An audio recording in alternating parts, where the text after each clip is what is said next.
बिस्मिल्लाहिर्रहमानिर्रहीम। अस्सलाम वालेकुम दोस्तों, कैसे हैं आप? सब ठीक ठाक हैं, खैरियत से हैं? कुछ दोस्त पूछते रहते हैं कि हम कमर्शियल काम करते हैं, यूपीएस रिपेयर करते हैं या स्टेबलाइजर रिपेयर करते हैं या दुकान पर कोई भी इलेक्ट्रॉनिक सर्किट है उसको रिपेयर करने के लिए काविया कौन सा इस्तेमाल करें। मेरी नज़र में जो काविया है इस वक्त, ये वाला काविया आप देख सकते हैं, बहुत ही कमाल का काविया है। आप इसको इस्तेमाल कर सकें। इसके अंदर जो मेन फीचर है वो बहुत ही कमाल के ये है। मैं आपको जूम करके दिखाता हूँ।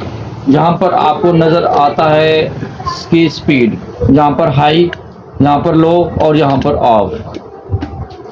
ये देख सकते हैं आप, यहाँ पर हाई है और यहाँ पर लो है और यहाँ पर ऑफ है, और साथ में इसकी लाइट भी दी गई है ताकि आपको पता चल जाए। चलो चलते हैं, इसको चला के दिखाते हैं हम आपको कैसे चलेगा ये।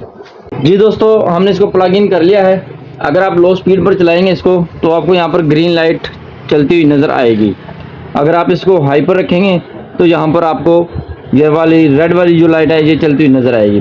और कोशिश क्या करें, इस काव्य को आप 100 वाट का जो बल्ब होता है उसके ऊपर चलाया करें, आप इसको डायरेक्ट ना चलाया करें। अगर आप लंबे अरसे तक काव्य चलाते हैं, इनके सुबह से लेकर शाम तक चलाते रहते हैं, तो आप कभी भी इसको हाई पर ना रखें, आप इसको लो पर ही रखें ताकि आपका जो काव्य है लॉन्ग डिस्टेंस और लॉन्ग लाइफ तक चलता रहे।